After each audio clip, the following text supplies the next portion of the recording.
Tere taas vaatama saadet Epitsentris. Seekord jäi vähe pikem paus saadete vahele, aga nüüd oleme tagasi, et analüüsida taas erinevaid ühiskondlikult olulisi teemasid nii omavahel kui ka saatekülalisega. Mina olen ajakirjanik Teisi Heleme Sarv. Ja mina olen portaali vabadused.ee toimetaja Hannes Sarv. Täna on meil saates kõigepealt ja kõigis küsimustes täielik teaduslik konsensus, ehk räägime sellest, mida poliitikud ja aktivistid meile tegelikult öelda tahavad, kui sellisest mõistest nagu teaduslik konsensus kõnelevad. Pärast seda aga räägime sellest, kuidas valitsus on jälle hakanud bürokraatiat vähendama ning meenutame, kuidas seda läbi aastate tehtud on, vähemalt sõnades siis. Seejärel aga arutame isikuvabaduste olukorra, põhiseaduse vaimu ja rohepööramise üle. Saatesse tuleb endine õiguskantsler Allar Jõks. Kas see ongi nüüd nii, et kliima või rohepöörde huvides ükski muu õigus enam oluline ei ole? Nagu pandeemia ajal, kui keegi julges, sealhulgas mina küsida, et kas sellel piirangul, mida te praegu teete, on õiguslik alus, siis öeldi, et põrgu see põhiseadus, meie kaitseme elusid.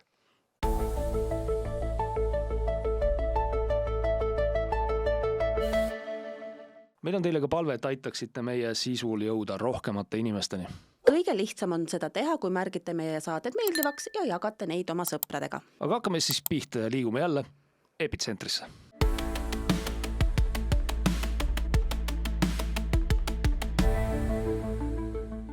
Me ühe teemana tahame siis täna tähelepanu juhtida ühele väljendile, mida viimasel ajal õige tihti oleme kuulnud kasutatavalt. Nimelt selline väljend nagu teaduslik konsensus. See on selline eriti kõvale autoriteedile viitav väljend, et kujutate ette, et mingis küsimuses on teaduslik konsensus, et mille üle sa siin ikka enam siis vaidled. Et teadlased ütlesid nii ja konsensus on olemas ja kui sa seda ei usu, siis oled, kes sa oled siis, ma ei tea, Ehk teaduslik konsensus kui fakt. No, on põhimõtteliselt fakti vääringus või fakti väärtuses nagu väljend siis nii öelda. Ja seda siis kasutataksegi tegelikult ju erinevates teemades viimasel ajal peaaslikult kliimateemas on, aga tegelikult et tõendada siis ühe sõnaga, meil on see inimtekkeline kliimakriis, et seal on see teaduslik konsensus, aga mäletame väga hästi ju mõni aasta tagasi oli see ju koroonakriisis põhiline küsimus, et kui oli teaduslik konsensus, siis oli teaduslik konsensus, sellega vaielda ei saanud, mis siis, et teadus võib-olla vahepeal muutus, aga teadus areneski nii-öelda, jutumärkides, eks ole, tohutu hooga, et siis kui üks väide ühel päeval, mis teaduslik eelmisel päeval oli, enam teisel päeval ei olnud, et siis teadus oli arenenud ja need, kes ei olnud selle teadusliku konsensusega nõus, neid siis nimetati, kuidas nimetati? Mingisugused valeinfo levitajad või midagi sellist. Kuhugi Wikipeediasse läks kirja, et näed. Siin on õige info. See, ühesõnaga, inimene on senimaani on näiteks tubli ja tuntud arst, doktor, tubli doktor ja nii edasi või matemaatik, statistik. Aga nüüd ta on välja öelnud näiteks, et et võib-olla siin need lukustamispoliitika ei ole nii hea nagu selles mõttes, kuidas nakkushaigustega võidelda või võib-olla ta on välja öelnud midagi, et äkki need vaktsiinisund, sellega ei peaks niimoodi nagu edasi liikuma. Ja siis pannakse külge silt Wikipediasse kohe teise lausesse, et näed, valeinfo levitaja, et mainet silmis kahjustab, Wikipediat ju paljud vaatavad, et selles suhtes nii ta käis. Et eks seda teadusliku konsensuse juttu on siin erinevates teemades muudkui surutud ja tegelikult see meie Eesti, ma mõtlen, üks tublimaid tänasel hetkel teadusliku konsensuse vedajaid on haridus- ja teadusminister ja jällegi ju väga hea selles mõttes näide.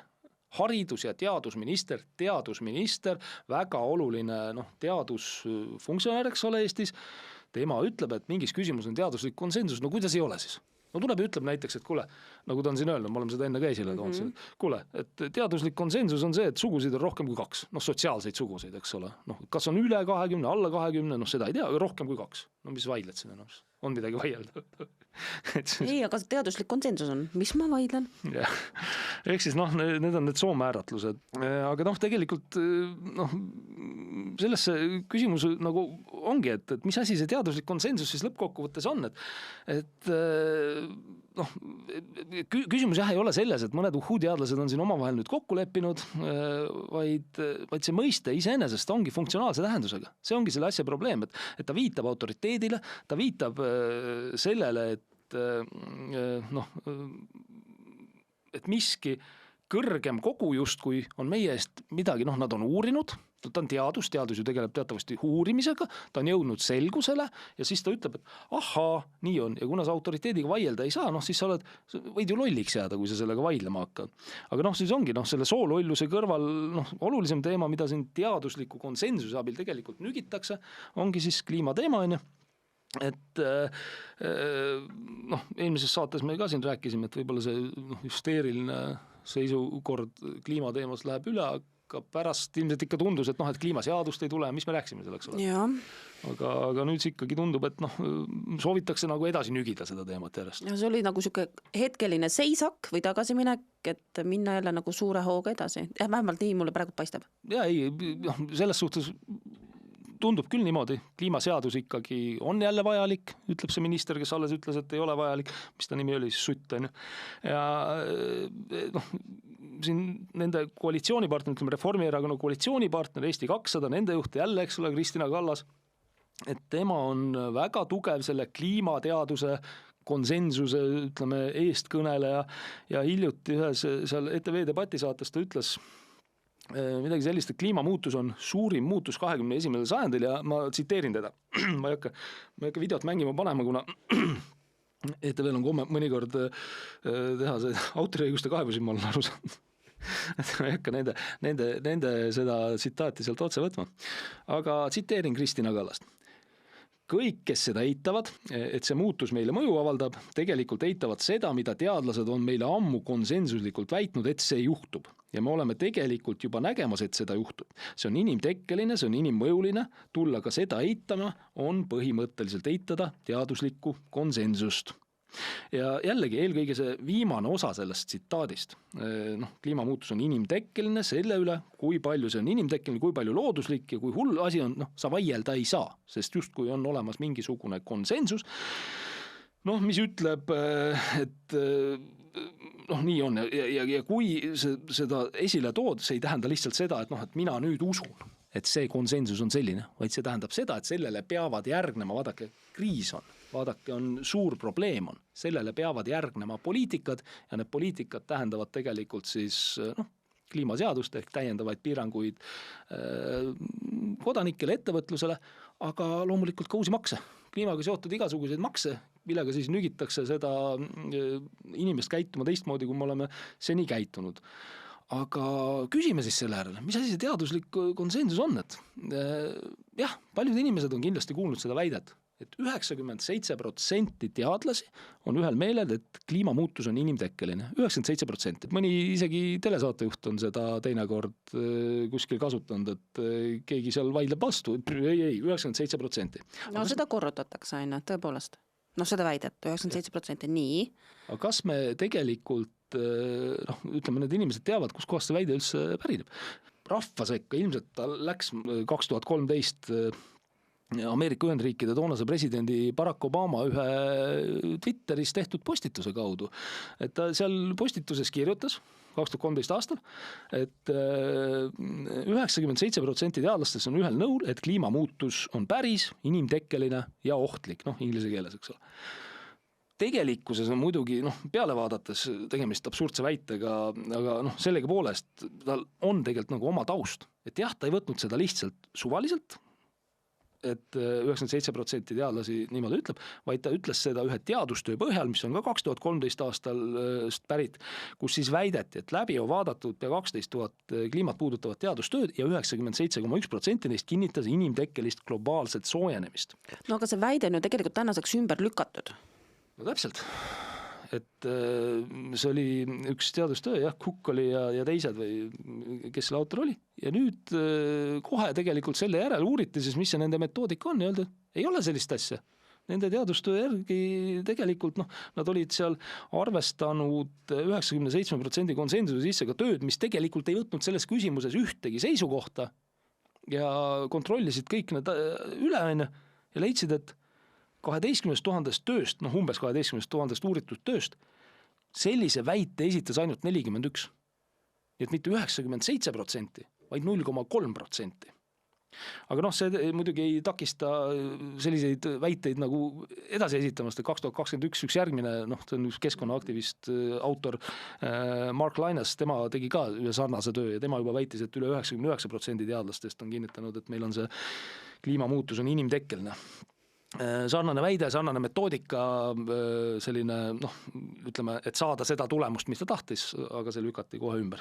Aga siin võib-olla ongi vaata see probleem või ütleme, see küsimuse püstitus on selles, et ma usun neid numbreid, mida ma tahan näha või ma näen neid numbrid, mida ma tahan näha, et tõde ei ole tähtis, ma kasutan ainult neid fakte, numbreid, ma ei tea, asju, mis nagu tõestavad minu väidet.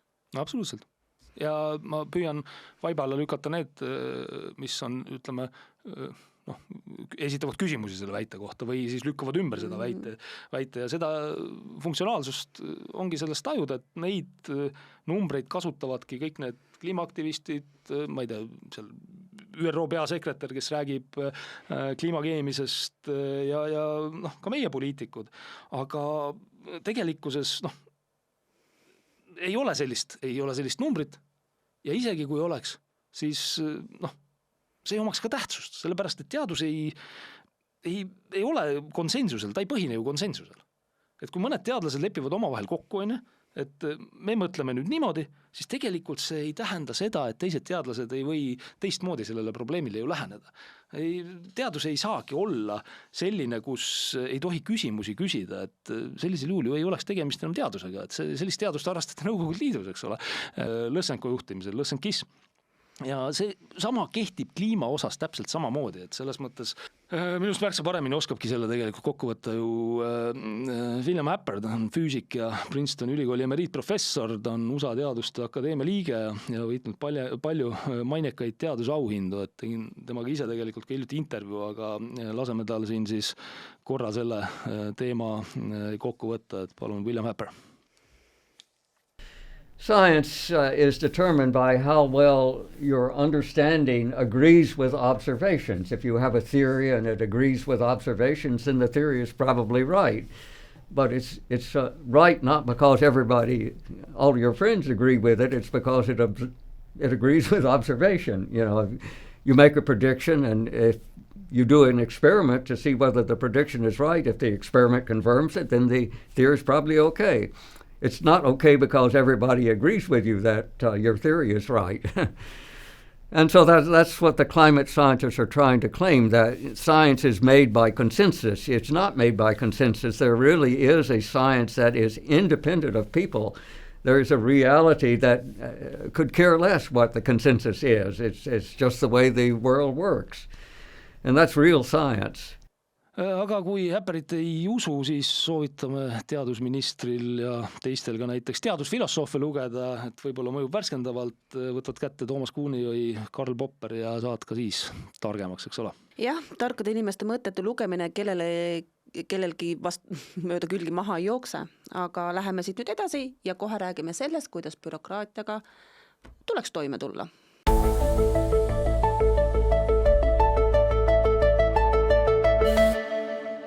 Räägime bürokraatiast või siis täpsemalt, kuidas bürokraatiat vähendada. See on nüüd mõnda aega juba selline aktuaalne kuum teema olnud, valitsuspoliitikud teevad muudkui nägu, et kui hea idee meil vähendada bürokraatiat, hakkame ainult pihta. See küll. Aga ma tahaks värskendada kõigi mälu, võib-olla sinu mälu, võib-olla vaatajate mälu ja ka poliitikud, aga sina muidugi tead. Ma segan vahel. Mina mäletan seda, et ma saan aru, et sotsid on süüdi, et kui bürokraatia, siis sotsid on süüdi, nüüd neid valitsuses pole, nüüd saab hakata bürokraatiat vähendama. Ühesõnaga, värskendame poliitikute mälu ka siis. Ja eelkõige tahan teema alustuseks kasutada selleks Külli Taro mõttearendust ühest päevakommentaarist Vikerraadios. Iga koalitsioonileping juba alates 2000. aastatest pärast Eesti riigi peamiste institutsioonide paikasaamist on mingilgi viisil maininud, et bürokraatiaga tuleb võidelda ja halduskoormust tuleb vähendada. Nii et me ei avasta Ameerikat, on ju? Vist mitte. Nii, näiteks 10 aastat tagasi algas riigis projekt nimega Null bürokraatia. See on vist hästi leidnud. Väga hästi. Selle fookuses oli kaardistada halduskoormuse vähendamise tegevused ja sihid. no juba see nõuab suurt bürokraatiat, et sellised halduskoormused. Praegu tegeletakse sama asjaga. Nii, välja toodi siis, et 2013. aasta seisuga on avalikul sektoril 201 erinevat aruannet, deklaratsiooni ja nii edasi, pluss lisaks siis Statistikaameti ja Eesti Panga aruanded. Selge see, et tuleb koomale võtta. Nii. Kuule, ma lihtsalt ütlen vahele, et minu arust me saame ka iga aasta mingisuguseid taotlusi ja kohustusi ja viidatakse mingitele paragrahvidele ja seadustele, või Statistikaamet jälle saadab, et pane kirja, palju sa kütust oled kasutanud ja pane kirja, palju sul sellest, ütleme, mingisugune audiovisuaalset toodangut tegid ja kui ei hästi mõnus on panna 0 igale poole alati. Siis paned 0 kuhugi, jumala eest, et miks, okei, ma saan aru, et statistikat on vaja koguda ja kõik niimoodi, aga okei. Ühesõnaga, toodi siis välja projekti eesmärk, millele nimetus ka viitab ettevõtjate halduskoormuse vähendamine ja mitte lihtsalt vähendamine, radikaalne vähendamine. Ikka. Seda tundub, et ei juhtunud, sest läks veidikene aega taas mööda ja 2018. aastal tegi sama nullbürokraatia rakkerühm Vabariigi Valitsusele aruande. Kohe esimene lause, riik peab olema kodaniku, mitte kodanik riigi jaoks, toodi seal siis välja. Huvitav on see, et vaata õigeid mõtteid ikka on esitatud. Ei, ega ma selle vastu ei ole, aga lihtsalt... Ei, ma mõtlegi seda, et vaata, ütleme keeleliselt ikkagi nagu, ütled mõte on ilus. Mõte on ilus ja nii peakski olema, eks ole. Ehk siis aruanne ütleb, et tegeleti enam kui 1300 ettepaneku teostatavuse analüüsimise ja nende elluviimise võimaluste otsimisega, millest circa 300 puudutasid siis ettevõtjate tegevust ja circa 1000 avaliku sektori sisese bürokraatia vähendamist. Issand, mis mõttes 1000 ettepanekut, kuidas vähendada avaliku sektori sisest bürokraatiat või? Palju neid siis seal on? Ei, vaata, sisest bürokraatiat ilmselt palju, aga vaata, palju tegelikult töötunde sul kulus, et need asjad nagu kõik ära, eks ole, fikseerida, ära kirjeldada ja nüüd ongi huvitav teada, mis sellest nüüd edasi sai. Küll ma ei viinud ennast kurssi või kuidagi tund selle peale, et uurida, mitu inimest rakkerühmas siis töötas, kes selle materjali kokku pani. Nii et selle numbri võiks järgmiseks korraks välja otsida. Aga vaatame siis siinkohal väikest välja tõstet sellest aruandest, kus siis on näha ettevõtjate ettepanekute arv ja nende staatus. Nagu näha, siis fookus on ikka sellele, et tuleks vähendada bürokraatlikke nõudeid riigiga suhtlemisel. Nunju. Ettevõtjate esitatud 207 ettepanekust otsused ellu viia siis 165, millest 2018. aastaks oli omakorda ellu viidud siis 70%, mida taheti lihtsustada aruandlust, aruandlusinfo esitamist automatiseerida, teenuse taotlusprotsesside lihtsustamist. Tollane majandus- ja taristuminister Kadri Simson ütles, et riigi ettevõtja vaheline suhtlus peab olema võimalikult lihtne ja arusaadav. Kõlab tänapäevases kontekstis tuttavalt, kas pole? Isegi ilmselt sa võid võtta mingisugused vanad tsitaadid vanadest uudistest ja panna need nüüd teise inimese suhu justkui. Aga retooriliselt võib-olla mõni on võimekam rääkija, mõni vähem, eks ole, et vaata kui hästi, Kristjan Michal, ma tema retoorikat ja sellist olemist, kui ta neid asju seletab, ma väga tunnustan, eks ole, tuleb ja räägib sellise kahetsuse näoga, aga sellise võltsmalbusega selline, kuidas me siin mingeid asju teeme, aga põhimõtteliselt ütleme, et ta võib-olla räägib sellest, kuidas keegi usutavamalt kui Toomas Simson või vastupidi, eks ole, aga põhimõte on samas see, et sama juttu räägitakse. Nii, 2018. aastal loodi 9 aastaks üks sihtasutus, riigireformi sihtasutus, mis pidi töötama 28 Eesti ettevõtja ühise jõupingutusena välja riikluse uuendamise kava. Ka nende suurim eesmärk oli vähendada bürokraatiat. Ja jälle ma pean ütlema, tuttav värk. Ei, aga kas meil 2008, praegu 2020, 7 aastat läks mööda, tegime uue tegime sellise komisjoni või? Nõukoda. Nüüd tegime nõukoja, okei, ei ole sihtasutus, nõukoda, selge. Nii, möödunud aasta augustis ametisse astunud valitsus lubas justkui pealt näha värske algatusena kehtestada reegli, et iga uue ettevõttele halduskoormust toova nõude kehtestamiseks on vaja üks olemasolevatest nõuetest kehtetuks tunnistada. Nii. Vaata, see on minu arust, ma olen seda enne ka kritiseerinud, või siin ei olegi midagi muud teha, kui kritiseerida seda, sest see on ju nii naljakas. Mis on neid nõudeid siis kehtestad? ära kehtesta nõudeid. Lihtsalt pärast hakkad, ma pean pärast see tekitab juurde ju seda paberimajandust, bürokraatiat, see tekitab juurde, et siis sa valid, et millise, ma nüüd seda tahaks kehtestada. Aga mis ma nüüd ära võtan? See on jabur kõik, Sellest sümbioosist hetkel muidugi ei räägi, aga otsuseid tehakse siis nüüd pealtnäha hoolega, hakkame vähendama, võtame vastu otsuseid ja näiteks Sotsiaalministeeriumis on kohe 7 seaduses võimalik vähendada tarbetuid regulatsioone. Minu küsimus on, miks seda varem ei tehtud? Miks alles nüüd, kui me võtame endale kohustuse kehtestades midagi ka ära võtta? Miks te neid mõttetuid asju ennem ära ei korjanud? Äkki see on ka sotsiaaldemokraatid, okei, see loll nali, aga ühesõnaga täpselt, et kust... Ühesõnaga, kas siis selleks, et saaks kehtestada uue nõude, ei võinud juba, ma ei tea, mitu aastat tagasi loobuda Elroni rongides ämbrite ja moppide olemasolu kontrollimisest või? Yeah. Miks seda üldse tehti? Kui oluline siis oli kontrollida, kas turismitalus on piisavalt kätte-rätte? Küsimus jääb, et kui see roll nüüd ära kaotatakse, kas see inimene, kes seda tööd tegi, lastakse lahti? Või hakkab ta tegema mingit muud tühist järelevalvet või kontrolli? Ega see küsimus ongi tegelikult selles, et bürokraatiat ei saa ju vähendada niipidi, et me otsime rumalaid reegleid, eks ole, bürokraatiaaparaat ise otsib rumalaid reegleid ja hakkab neid tühistama ja siis loosunglikult neid tühistab. Peaminister saab tulla öelda, me tegime isegi veebilehe, eks ole, kuskile ja seal on nüüd kirjas kõik, et mis seal on. Et seal on nüüd kõik need reeglid tühistatud. Bürokraatiat saab ikka vähendada siis, kui vähendada ressurssi, mis kulub selle bürokraatiaaparaadi haldamiseks, sest et kui bürokraadid ise bürokraatiat vähendavad, siis neil on tähtis töö teha jälle, järjekordselt. Aga siis tekib ikkagi see efekt, et ressursikasutus ei vähene, mingisugust kokkuhoidu tegelikku ei tule, lihtsalt okei, moppe ei kontrolli enam. Jumala eest, aga kui sa juba istud seal, mine kontrolli see mopp ära. Aga vaatame näiteks siis otsa otsustele, mis peaksid riigi kulusid kärpima.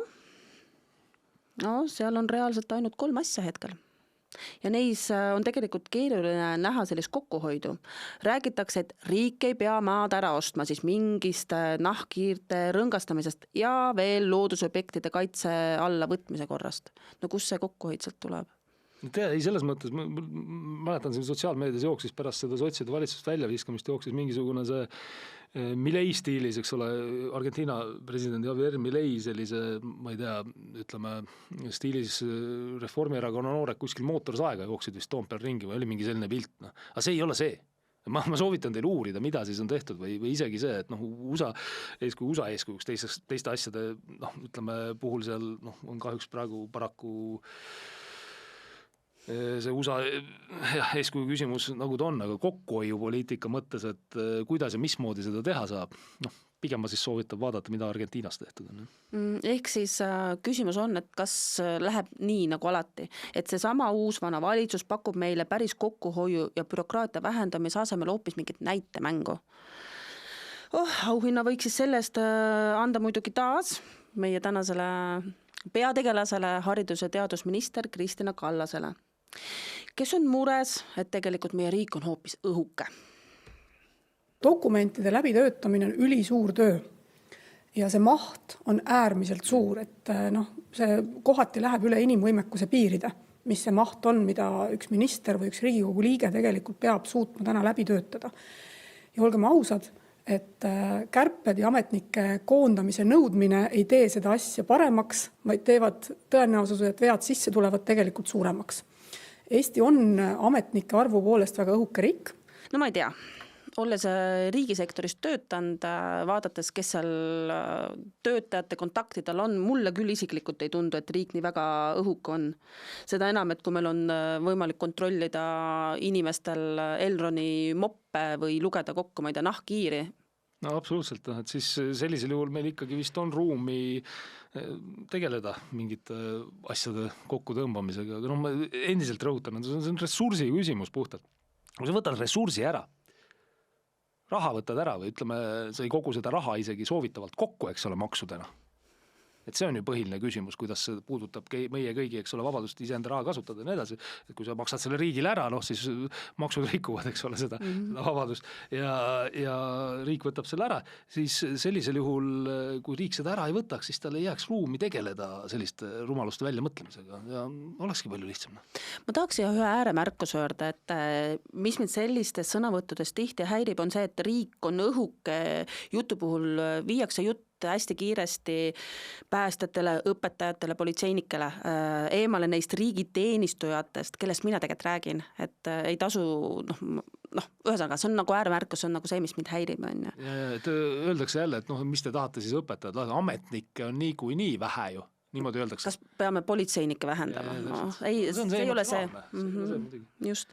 Ehk siis see bürokraatia vähendamise teema on läbi aastat tulnud selline popp sõnapaar, kuid sisuliselt ei ole justkui midagi muutunud. Kui ikka nii palju on tegeletud, siis peaks ju Kristina Kallasel lõpuks õigus olema ja riik ei tohiks isegi mitte õhuk olla, vaid seda riiki bürokraatia mõttes ei tohikski inimese ja ettevõtete jaoks enam üldse eksisteerida.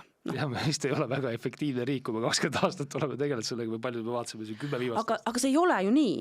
Ja ma tegelikult kahtlustan, et ka sel korral tegelikult sisuliselt mitte midagi muutu.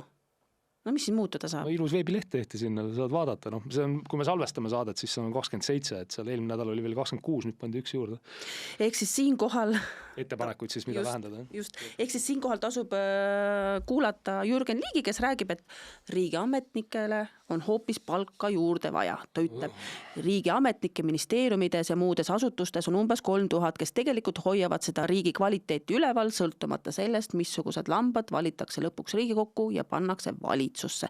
Nii ütles Riigi ERR-i saates Esimene stuudio. Väga hästi öeldud, et ma ei tea, kas ta nüüd rääkis selle endast, et keda pannakse valitsusse lambana, aga me ega me niimoodi ju mingit bürokraatiat vähendada ei saa. Selle mõttes, kui üks mees ikkagi tuleb ja sisuliselt ta selle lausega ju tühistab ära kogu demokraatia, ütleb, et püsiriik ongi see kõige olulisem ja neile tuleb raha juurde anda ja teistpidi riiki valitseda ei saa.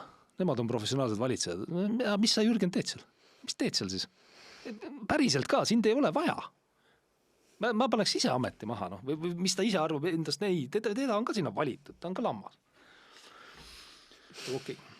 Aga loodame siis, et peaminister leiab veel mõne rumala kontrolli näite, mida saab suure tseremooniaga tühistada, siis saab äkki Ligi rumalalt jutult ka tähelepanu ära. Sisutu küll, aga pealkirju tekitab ja kõik on rahul. Aga lähme siit nüüd edasi, mis arvad? Jah, lähme siit nüüd edasi, et neid pealkirju see Jürgen Ligi oskab tekitada, samamoodi tekitab ka siis see bürokraatia vähendamine, aga tõepoolest, mis sest ikka. Kohe on stuudios endine õiguskantsler, vandeadvokaat Allar Jõks. Temaga räägime siis hoopis tükis riigi käitumismustritest ja õigusliku nurga alt arutame erinevaid isikuvabaduste teemasid.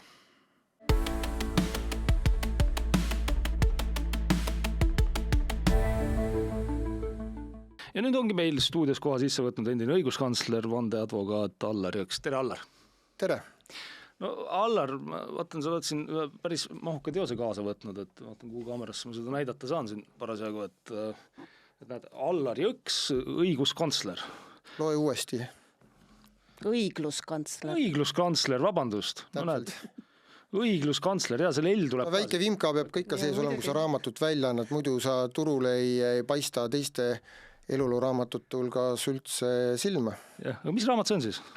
See raamat võtab kokku minu aja õiguskantslerina, täpselt öeldes õiguskantsleri ametkonna aja aastast 2001-2008. Siin ei leia isiklikke heietusi, eraelulisi fakte, see on kuiv juriidiline dokument aastast 2001-2008. Ja miks ma selle otsustasin välja anda, vahepeal mõtlesin, et kes sellist raamatuid loeb, kui siin on erakordselt säravaid elulooraamatuid Eesti erinevatelt seltskonnatähtedelt. Aga siis kui ma sain aru, et aastast 2001-2008 on 20 aastat möödas, aga me oleme laias laastus nagu oma kodaniku teadvusega, põhiõiguste mõtestamisega, põhiõiguste kaitsega täpselt samas kohas. Ja siis kui ma veel kuulsin arvamusi, et ärge rääkige põhiõigustest, praegu on energiakriis, sõda on, põhiõigused ei ole tähtsad ja siis teine äärmus on see, kes ütlevad, et mis siis, et kaamerad on igal pool, mis siis, et meid jälitatakse, aga seda tehakse meie enda huvides. Ja siis ma mõtlesin, et see raamat tuleb kiiresti välja anda. Kuigi ma olen kindel, et seda jälle need inimesed, kes peaksid seda lugema, ei loe. Siin oli jälle ju, alles oli see uus uudis, et lisaks sellele, et on plaan panna, eks ole, kaameraid täis Eesti, et nüüd tegelikult tuli välja, et varsti ongi pandud selliseid numbrituvastuskaameraid terve Eesti täis, et iga kuu tehakse autodest miljoneid ülesvõtteid ja niimoodi vaikselt, et keegi ei tea midagi, keegi pole arutanud midagi. Ja minu jaoks on nagu üllatav, et ka ministrid kõik nüüd järjest nagu väidavad, et nemad ei teadnud asjast midagi. Kuidas see võimalik on? Ma arvan, et üks põhjus, kuidas on see võimalikuks saanud, ongi meie kõigi, või kõigi on võib-olla liiga reljeefne, aga enamuse inimeste, enamuse valijate ükskõiksus selliste asjade suhtes. Kui valijad on ükskõiksed selle suhtes või ütlevad vastupidi, et jaa, see on ikka väga hea, et see ju tõstab turvalisust ja siis liiklussurmasid on vähem või kuritegust on vähem, siis see juhtubki. Et ma ei süüdista siin ei politseid, ei ametnikke, mina süüdistan valijaid. Seni, kuni valijad väga suures enamuses on lambad või vähemalt arvatakse, et otsustajad või poliitikud peavad suuremas osas neid nagu lammasteks, keda väga paljud asjad ei huvita ja väga paljudest asjadest aru ei saa, siis sellises olukorras tegelikult mitte midagi ei juhtugi. Siin on Carri Ginter ja paljud teised, Paul Keres, kes igapäevaselt nendel teemadele tähelepanu juhivad, aga mitte midagi ei muutu, sellepärast et kui valijad ei pea seda oluliseks, valijad peavad olulisemaks, kas pension tõuseb, kas homme sajab või saja, kas ma saan aiamaale minna, seni mitte midagi ei juhtu.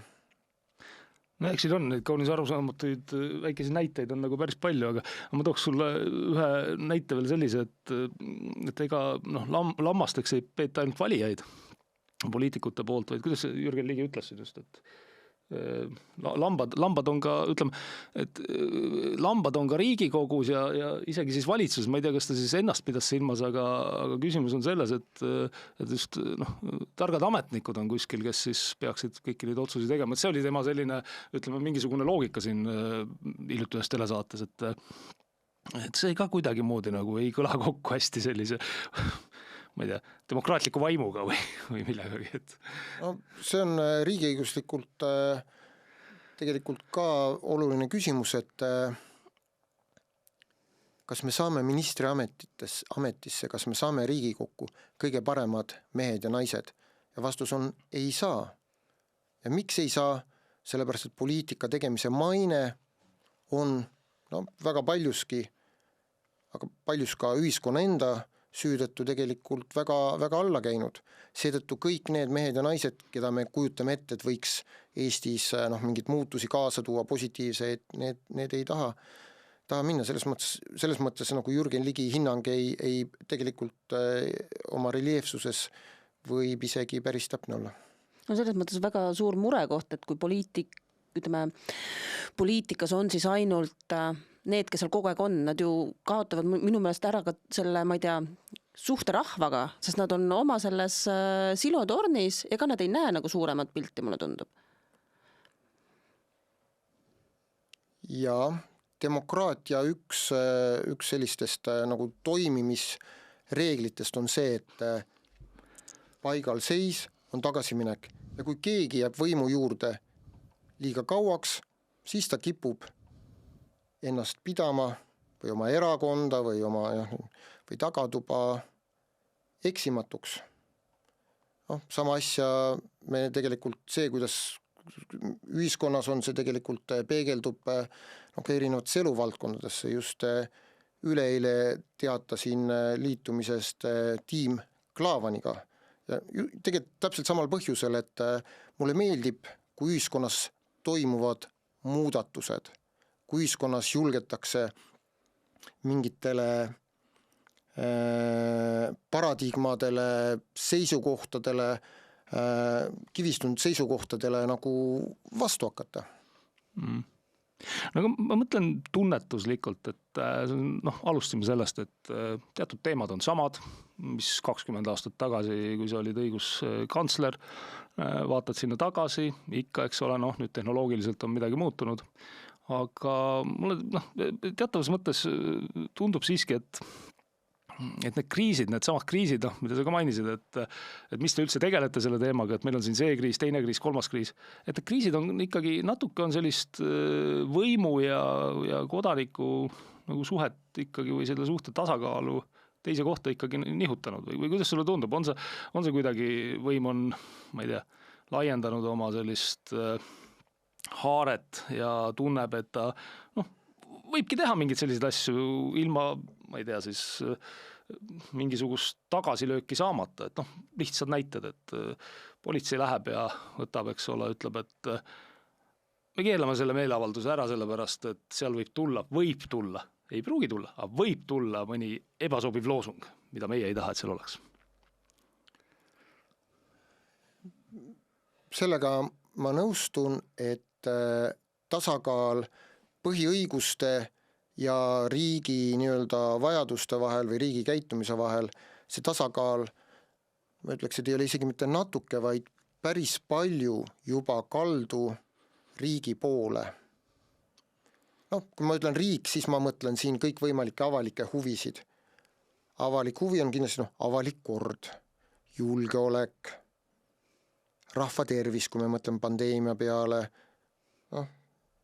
laiem sisejulgeolek, kui me mõtleme suhete peale venekeelset ja venemeelsetega, siis kõik need avalikud huvid või looduskaitse, keskkond, need on väga palju nii-öelda avalik huvi ja teisel pool on siis kellegi põhiõigused, õigus sõna vabadust rakendada, õigus, ma ei tea, oma omandit kasutada, õigus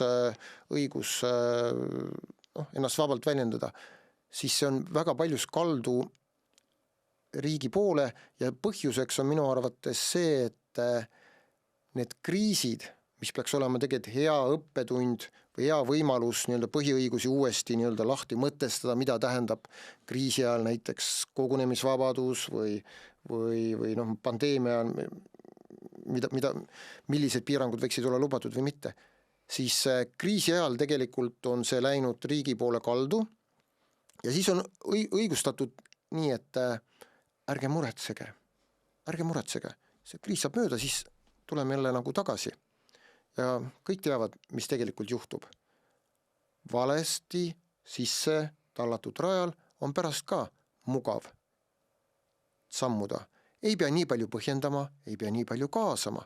Saab öelda, et me teame, me oleme valitsuses või parlamendis või kohalikus omavalitsus, meie teame, kuidas asjad käivad ja siis öeldakse ka nagu pandeemia ajal, kui keegi julges, sealhulgas mina küsida, et kas sellel piirangul, mida te praegu teete, on õiguslik alus, siis öeldi, et põrgu see põhiseadus, meie kaitseme elusid.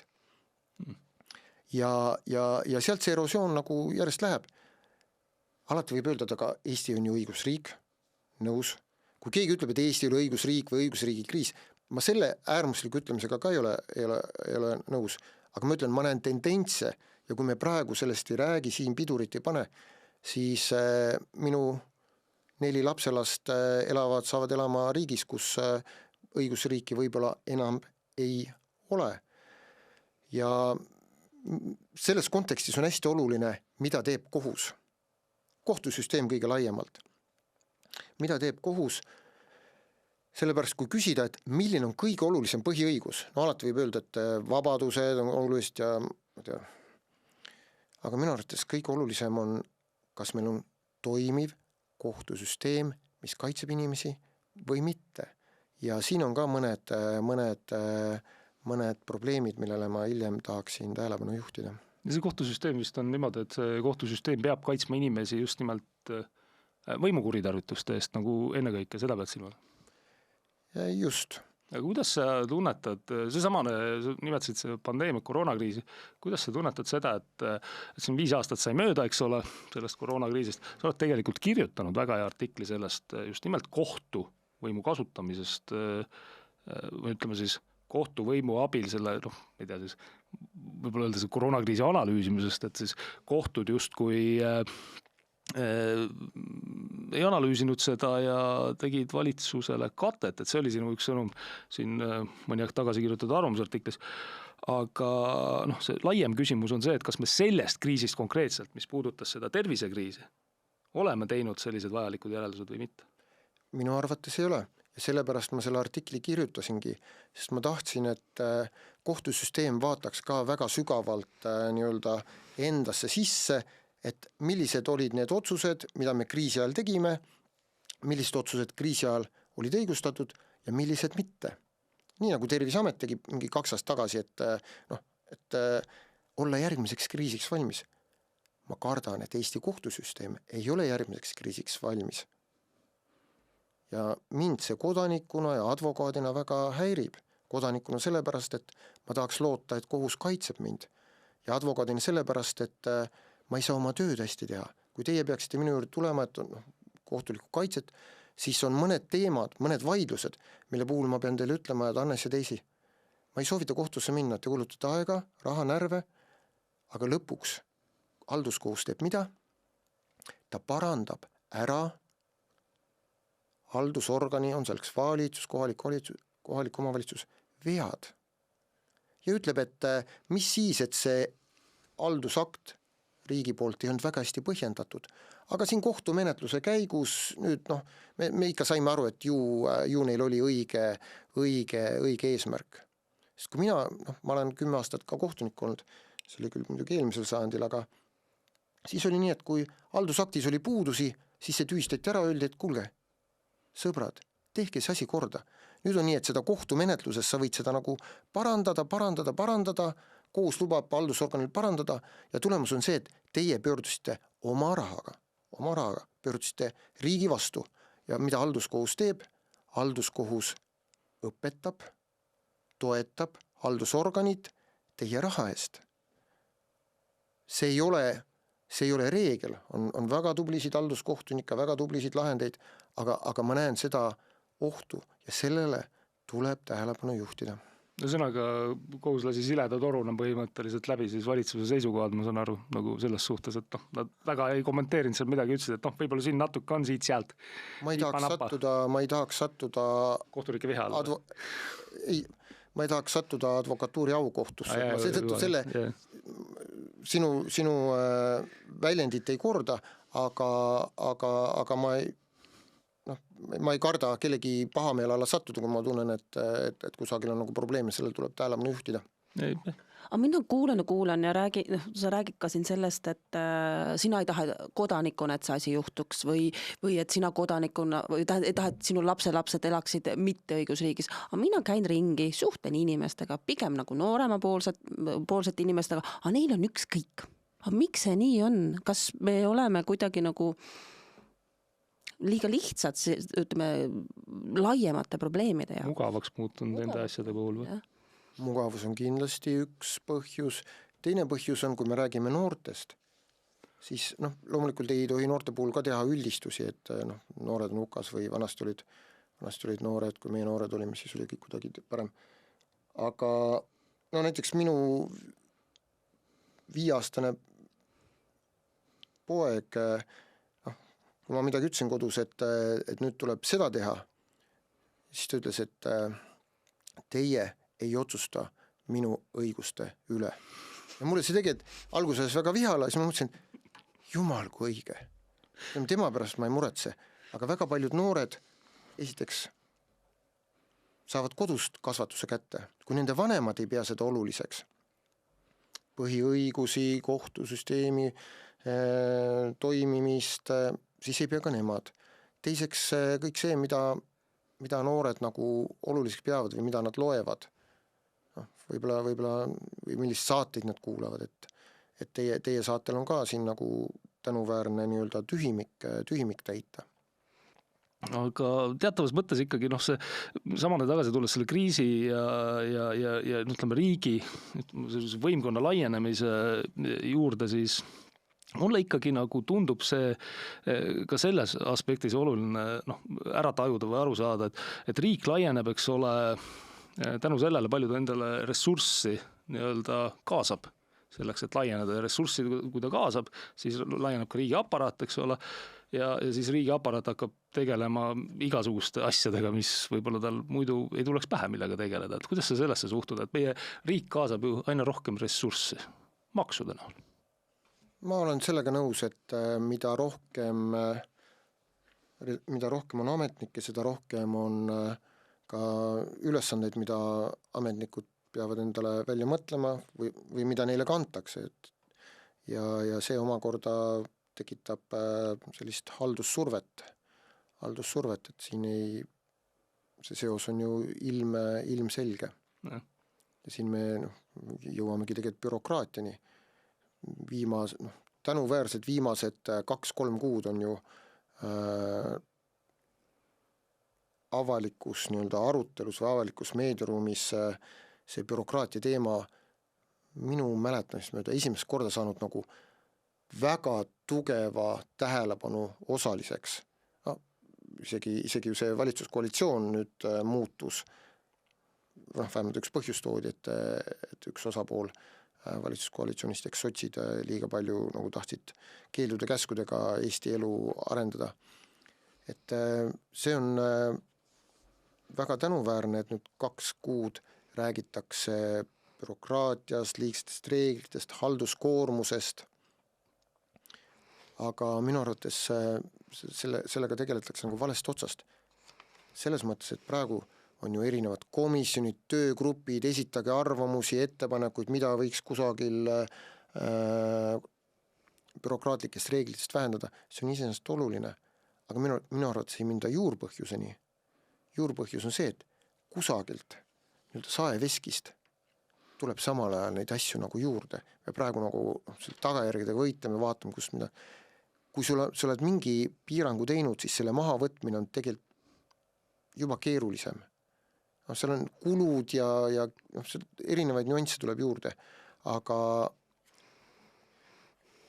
selleks, et ära hoida bürokraatiat, ei ole mitte midagi erakordset vaja teha, ei ole vaja luua mingit erilisi mehhanisme, süsteeme. Ja võti on väga lihtne.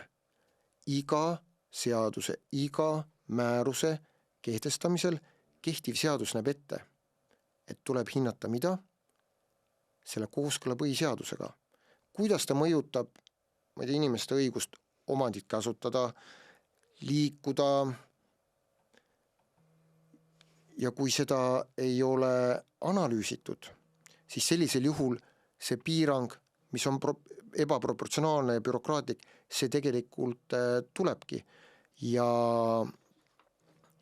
mis on minu arvates nagu probleem, on see, et tegime ükskord Käri Kinteriga analüüsid, kui palju aasta jooksul Riigikogus vastu võetud seadustest, suur port seadusi, kui palju nendest seadustest on läbinud selle analüüsi, mida eelnõu koostaja peab kirjutama, et me analüüsisime, see on kooskõlas. Mis te arvate, mis see protsent oli? Nii, mul ei tule meelde, et ma 13. Aha. No võib-olla oli 15, võib-olla 20.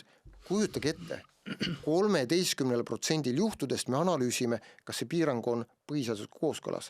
Sellepärast need bürokraatlikud muudatused tulevadki, et keegi ei analüüsi, kas see piirang on millegi saavutamiseks vajalik või äkki saaks ilma selleta. Äkki usaldaks inimeste tervet mõistust.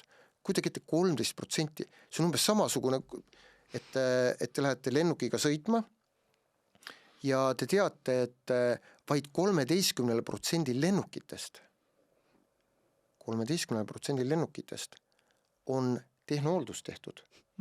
Ja 13% lenduritest on kontrollitud sõiduoskust.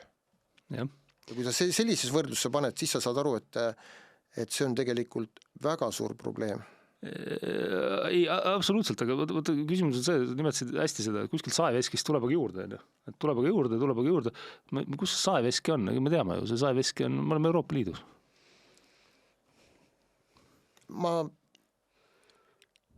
Ma ei tahaks minna kergema vastupanu teed ja öelda, et see kuidagi Euroopa Liiduga on seotud. Kõik, mis Euroopa Liidus tuleb tegelikult, see on nagu klišee, aga see tuleb tegelikult ka läbi meie ametnike otsustusprotsesside. Ei ole ei ole midagi sellist,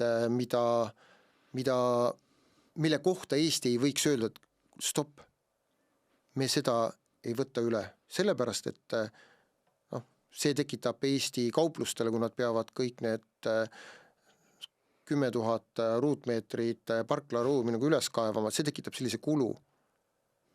Eesti võib seda öelda ja kui Eesti on seda öelnud ja seda ei ole arvestatud, siis on võimalik, et vähemalt öelda, et me üritasime, aga meie probleem on see, et meie oleme ise ka ükskõiksed või siis mugavad ja ei viitsi sellega tegeleda.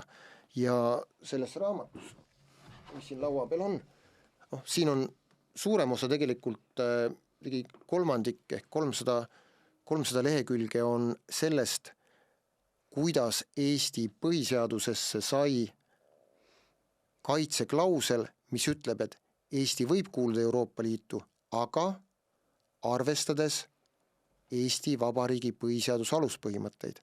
See tähendab seda, et see põhiseaduse aluspõhimõtted on selline tervemõistuse filter, millest kõik need Euroopa Liidu algatused läbi käivad ja mille puhul saab öelda, kuulge, see ei ole Eesti põhiseaduse aluspõhimõttedega kooskõlas. See ei aita Eesti edu tulevikus, see ei aita eesti keelt ja kultuuri kaitsta. Aga sa ütled, et me ei pea võib-olla kõik üle võtma, aga miks siis ametnikud tahavad? Lihtsalt ka sellepärast, et endale töölauale mingeid asju tekitada või?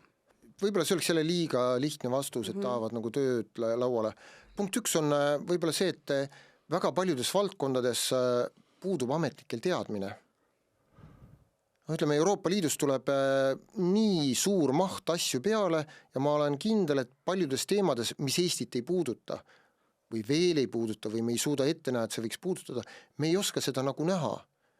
Tehnoloogia areneb nii kiiresti, kui nagu meie teadmised sellest, või ütleme siis Eesti ametnike või Eesti otsustajate või ka Eesti juristide teadmised, et seal on nii, teinekord on mugavus, lihtsam on, teinekord on ka, mis mind nagu häirib, on see, et soov Eestit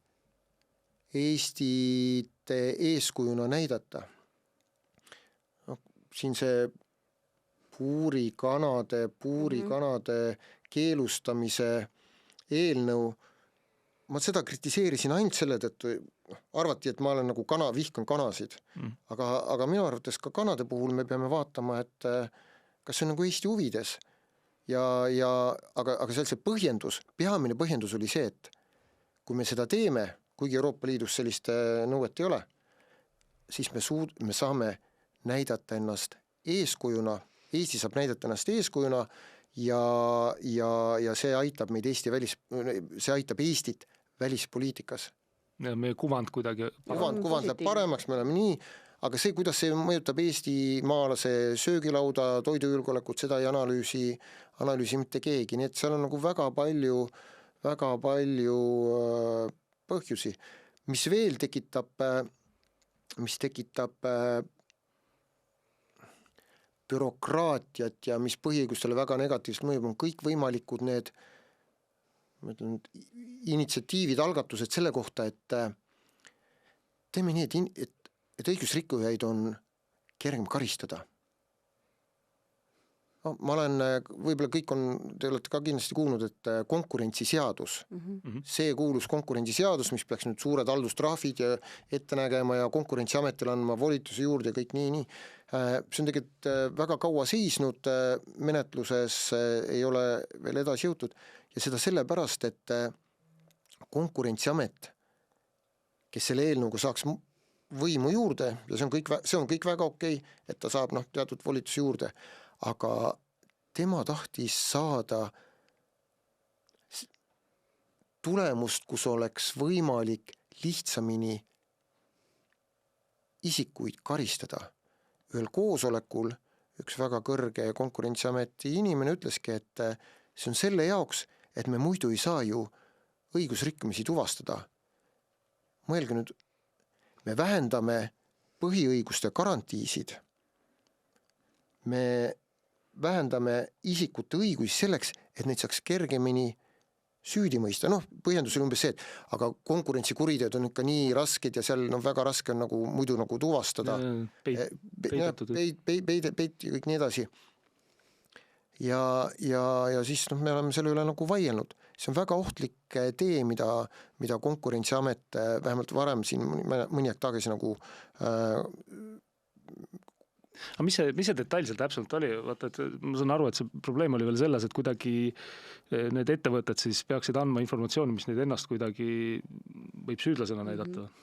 Jah, ütleme nii, et kui Daisy või Annes on üle kuulamisel, võtame mingis teises asjas, siis on teil õigus öelda, et ma ei ütle mitte midagi. Ma kasutan õigust vait olla. Põhiseaduslik õigus, mitte süüstamise privileeg, ma ei pea enda süü kohta midagi ütlema. Ja see isikuid puudutab, füüsilisi isikuid, aga juriidiliste isikute puhul, ehk kui ettevõte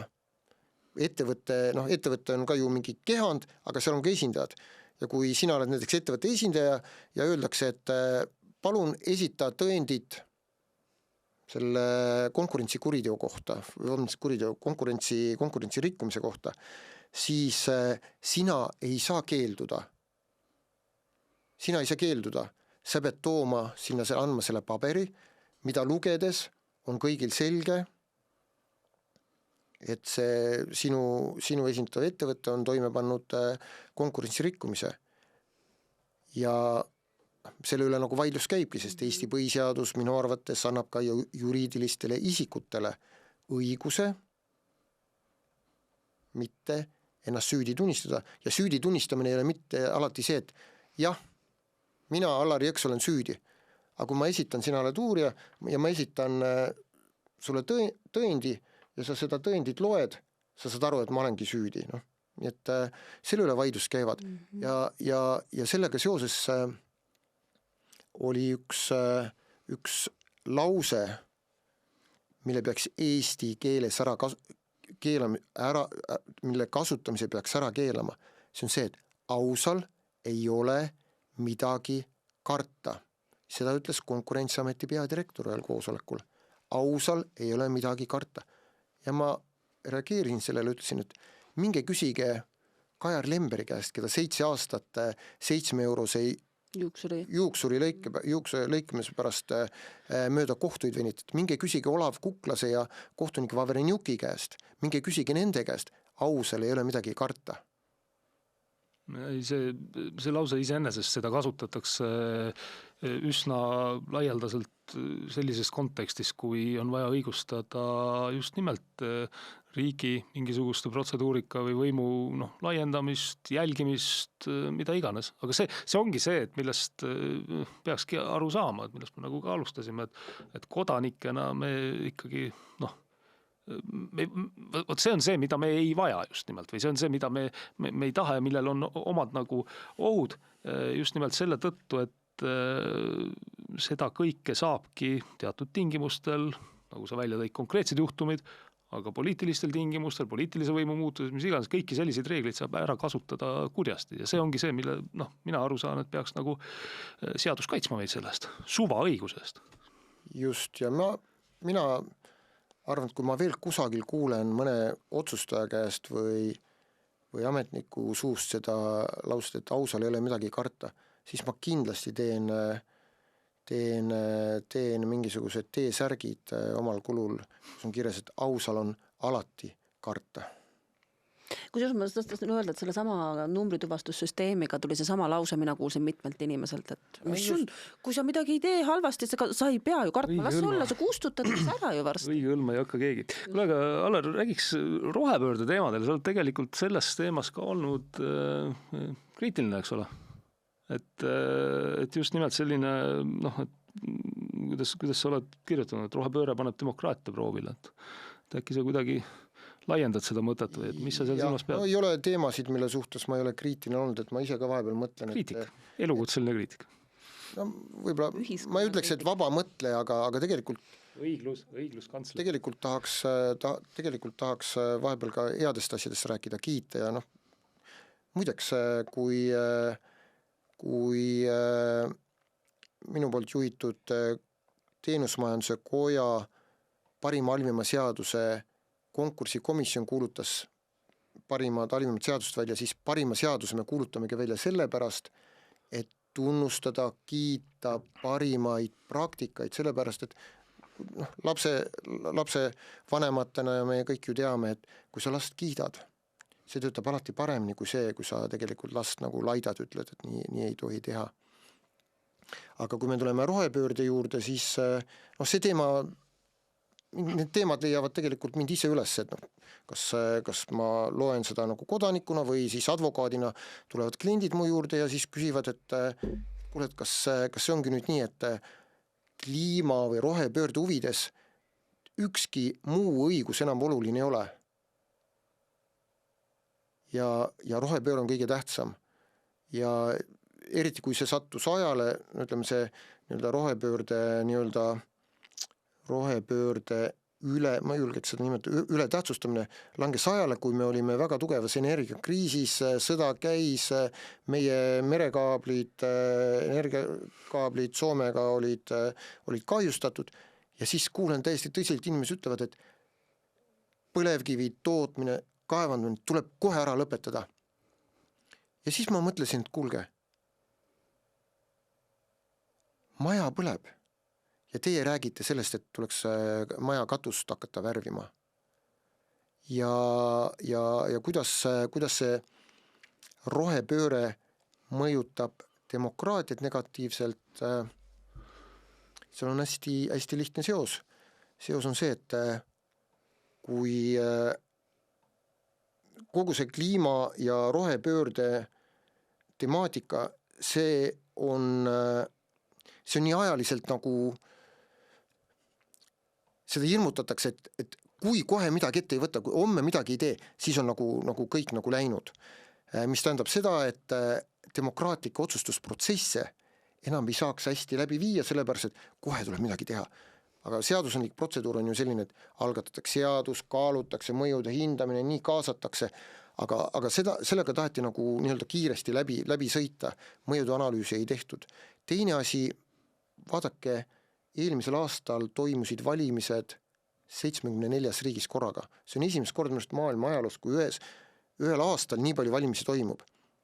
Ja see valimiste nii-öelda tulemused olid erinevad riikides erinevad, aga laiemalt öeldes võib öelda, et see oli nagu väga suur pööre paremale, sellise nagu äärmuslikuks, see, mis USAs toimub, on tegelikult väga, väga hea näide. Ja üks põhjus, ja seda olen erinevatest allikatest lugenud, on see, et rohepöördega seatud piirangud, kohustused, keelud, käsud, mis paljudes riikides hakkasid inimesteni jõudma, siis inimesed said aru, et kuulge, ma varsti ei saa bensiiniautoga sõita, pean elektriauto ostma, kõik see maksab, varsti ei saa seda teha, ma ei saa puudega ei tohi kütta varsti seda, ja siis kui tark inimene mõtleb, et kuule, aga miks ma sellise asjaga pean praegu nagu nõustuma. Ja kuna seda tehti läbimõtlematult kiirustades mitmetes riikides, siis tegelikult valijad andsid sellele oma hinnangu. Ja tulemusena on väga paljudes riikides valitsused, mida ei saa demokraatlikuks pidada. See ongi see oht, mida ma näen. Kui me sellele rohepöördele keeraks praegu veel gaasi põhja, et kõige tähtsam on rohepööre, kõige tähtsam on huntide õigused, kõige tähtsam on veel mingid õigused ja kõik teised õigused, omandiõigus, ettevõtlusvabadus jätame tähelepanuta, Eesti konkurentsivõime jätame tähelepanuta, siis sellisel juhul ma olen väga murelik, kes 2027. aastal Riigikogu valimised võidaks. Jah, see on võib-olla see üks dimensioon kindlasti sellele, aga ma, kes võidaks see, kes populaarselt teistsugust jutt, ma arvan, see on nagu selge.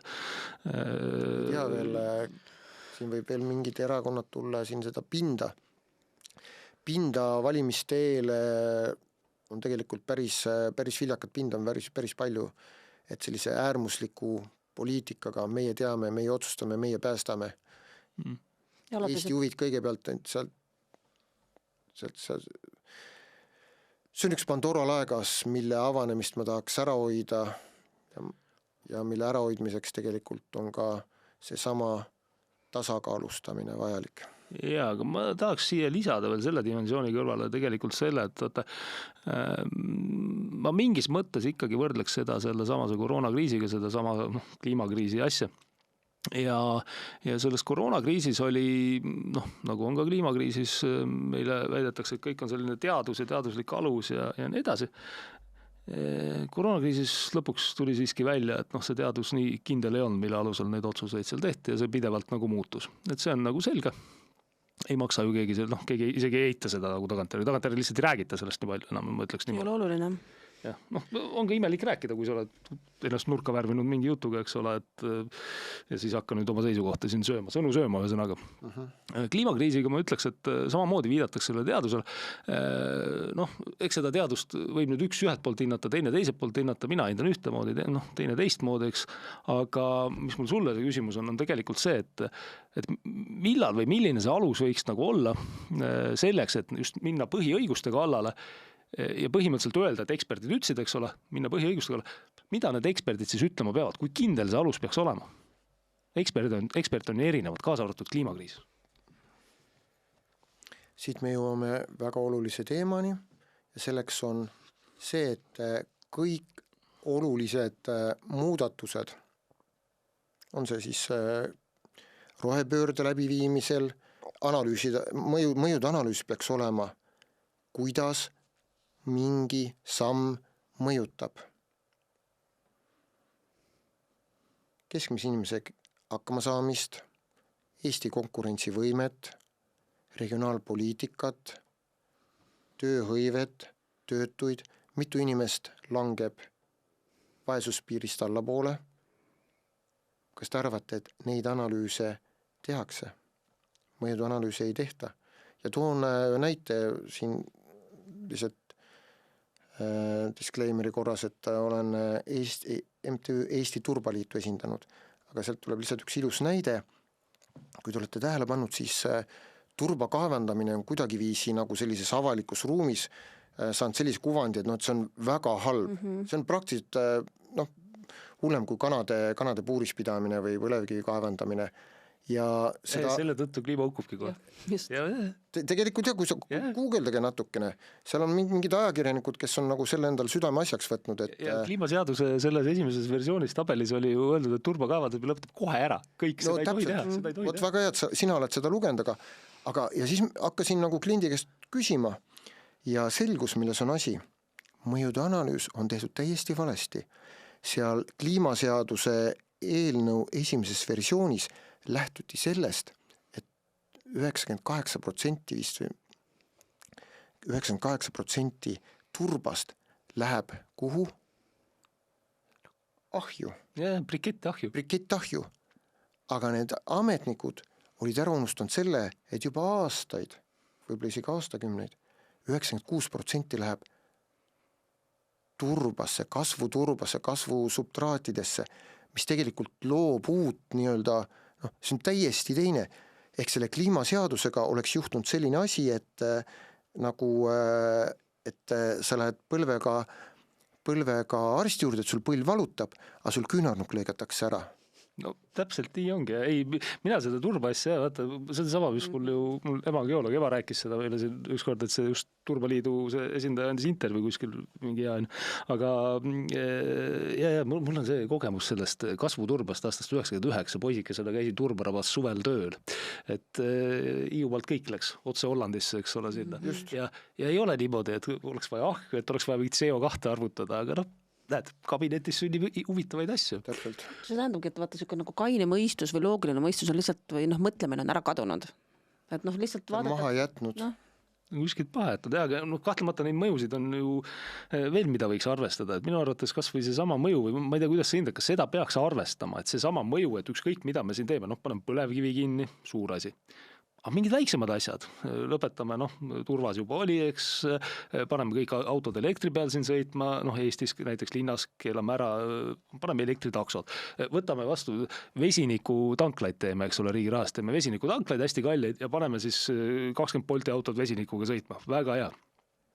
mis on selle mõju energiabilansis nagu klimaatilisena või ütleme siis selles CO2 bilansis ja ärme arvesta nagu Eestit, arvestame maailma, et kas me seda peaks nagu kaaluma siin üleüldse, et on meist üldse selles osas tolku või mitte? Nagu ma natuke aega tagasi rääkisin sellest, et eelnõude koostamisel ei analüüsita, kas see muudatus, ükskõik mingi kohustus, et minna elektriautodele üle või minna mingitele teistele või panna mingisugune aruanne juurde, te peaksite ka hakkama aruandeid koostama, milline jalajälg on teie podcastil. Milline nagu jalajälg on teie podcastil. Ehk kui selline kohustus pannakse, siis tuleb alati analüüsida selle kooskõla põhiseadusega. Aga sa ei saa seda muidu analüüsida põhiseadusega kooskõla, kui sa ei pane ühele poolele seda, et mida sellega võidab. Mis on see avalik hüve? Läheme elektrile üle, mingid hüved kindlasti on, mingid kasulikud on, ja teisele poole tuleks siis panna, et mis selle kulu on inimesele, tootjatele ja nii edasi.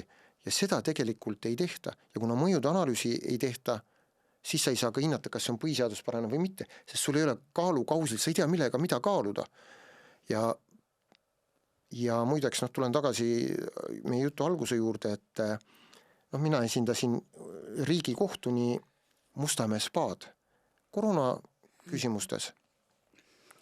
Ja meie küsimus oli hästi lihtne, et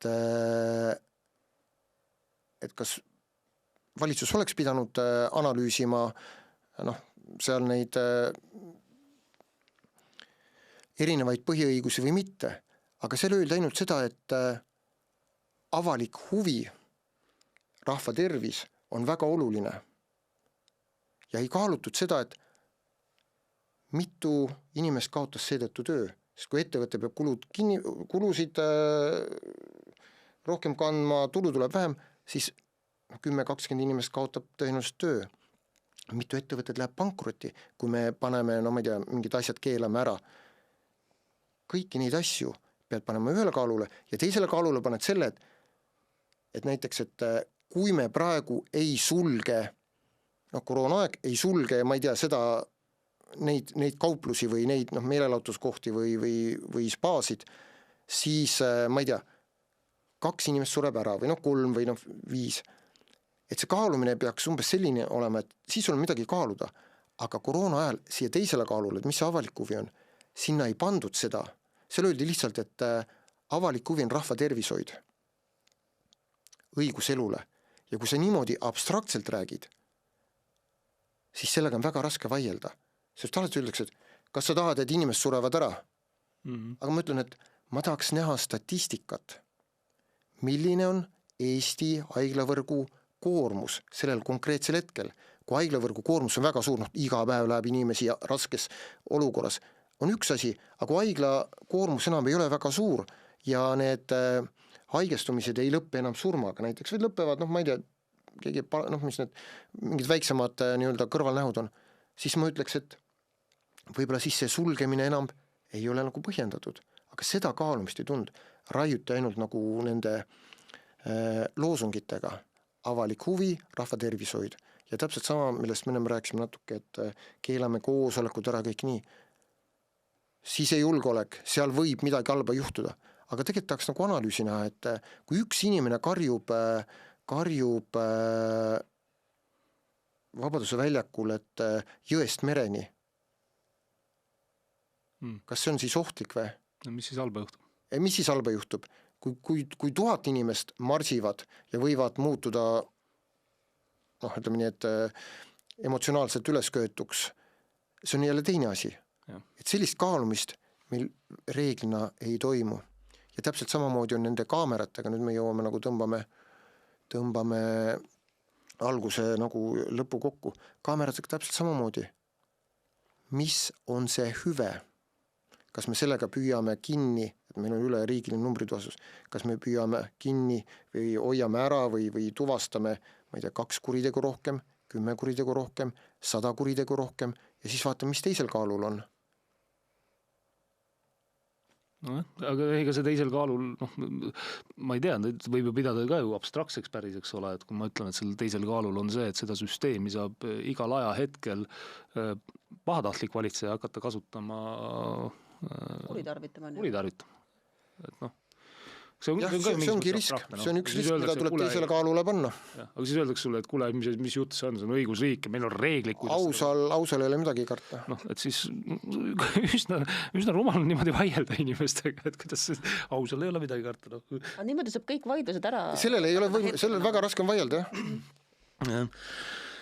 Ma jäin mõtlema veel selle koroona peale ikkagi mõtlen selle ebaõigluse momendi peale ka sellega, et tegelikult ja ma arvan, et see kehtib ka, ütleme siin kliimakriisi analüüsi, mis ei ole tihtipeale minu hinnangul vähemalt mõistuspärane, vaid emotsionaalne, et koroonakriisis oli ka see analüüs oli kõik emotsionaalne, foon oli väga emotsionaalne ja siis oli lihtsam neid otsuseid teha, sa räägid, et andmeid ei olnud, ütleme näiteks siis, et ka näiteks nendes vaktsiinikohustuse asjades on ju otsused tulnud neile, kes siis kohtusse läksid negatiivsed, et samamoodi võiks öelda, et andmed, kuidas, et vaadake, ma toon teile andmeid, et tegelikult mul ei olnud nagu vaja seda vaktsiini, sest et ma ei olnud riskirühmas ja siis mind ikka lasti lahti. Või siis, et vaktsiin nagu nakatumise edasi kandumis. Ma ei mäleta, kas me tegime intervjuud, ma töötasin AK-s veel, pärast intervjuu teeme korra rääkima, siis oli see vaktsiinipasside süsteem tuli.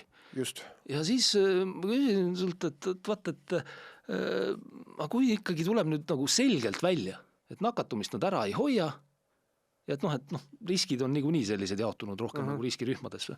Ja ma mäletan, kes enam-vähem ütlesid umbes niimoodi, et siis me vist oleme küll mingi jamaga tegelenud. Et ma ei tea, kuidas sulle see... Nii, jah. Kuidas sulle tagantjärele, mul ei meeldi kunagi tagantjärele tark olla ja koroona kõigi pandeemia asjadega ma saan tegelikult ausalt nagu peeglisse vaadata ja öelda, et ma olen kogu aeg seda juttu rääkinud ja paljuski tagantjärele tundub ka, et nagu põhjendatult. Meie eesmärk võiks olema see ja selle saate eesmärk kindlasti on ka see, et mitte tagantjärele tark olla, vaid ettevaatavalt ettevaatlik olla. Ma tahtsin kommenteerida selle vaktsiinipasside juures, et inimesi üldse ei häirinud see, et nad peavad oma isiklikke terviseandmeid jagama ükskõik kellele, ükskõik kuhu. Aga see on täpselt see sama, eks ole, aga lihtsalt see on jälle kodanikuna ei tunneta... Kodaniku haridus, õigusteadlikkus, ükskõiksus. Peaasi, et saaks minna kinno kohvikusse. Ja oma õiguste eest nagu selline ei tunne, et peaks seisma, aga ma saan nagu selles mõttes aru, et jätame selle teema, võtta, see oli see kriitiline moment, foon oli selline hüsteeriline, eks ole, aga just nimelt ka need teised teemad ja samasugune analüüs, nagu sa välja tood ka selle kliimateema peale, et kas me siis küsime või ei küsi, mida me küsime üleüldse. Aga ma võin siia saate lõppu öelda seda, et selles Mustamäe spa asjas, kus Riigikohus jättis Mustamäe spa kaebuse rahuldamata, siis selles asjas oleme teinud kaebuse Euroopa Inimõiguste Kohtule, et Euroopa Inimõiguste Kohus kaaluks, kas Eesti riigi lähenemine on põhjendatud või mitte. Nüüd on mitu kuud juba läinud, et eks seal targad inimesed Strasbourgis otsustavad, et kas seda asja menetleda või mitte. Et võib-olla saame siis natuke targemaks tänu nii-öelda kõrvalabile. Ja absoluutselt, ma arvan, et selliseid otsuseid on kindlasti vaja selles mõttes, et mingisugune selgus siis lõpuks tuleks, et lõplik mingisugune arusaamine tekiks või midagi sellist, eks ole.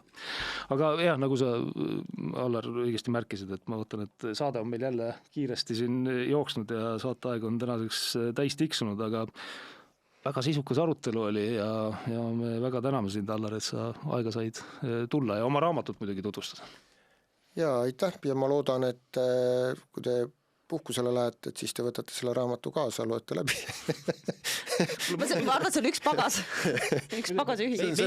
Meie saime nüüd selle pühenduse siia sisse, aga muidu saab poodidest või? Teeme ikka selle reklaamiminuti ära siia. Ei, see läheb poodidesse ja selle kohta tulevad eraldi ka teadanded, aga praegu on ta lihtsalt jagatud lähematele tuttavatele. Nii, aga aitäh veel kord. Ja täname ka teid, head vaatajad ja kuulajad, et meiega selle aja siin koos veetsite. aidake meil siis ka ikkagi saate sisul levida, märkige saated meeldivaks ja jagage sotsiaalmeedias sõpradega. Ja kindlasti kohtume teiega taas juba õige pea kõigi eelduste kohaselt 2 nädala pärast, aga kuna eelmine kord lubasime sama, aga jäi pikem vahe sisse, siis loodame, et seekord läheb teisiti. Nägemist. Kõike head.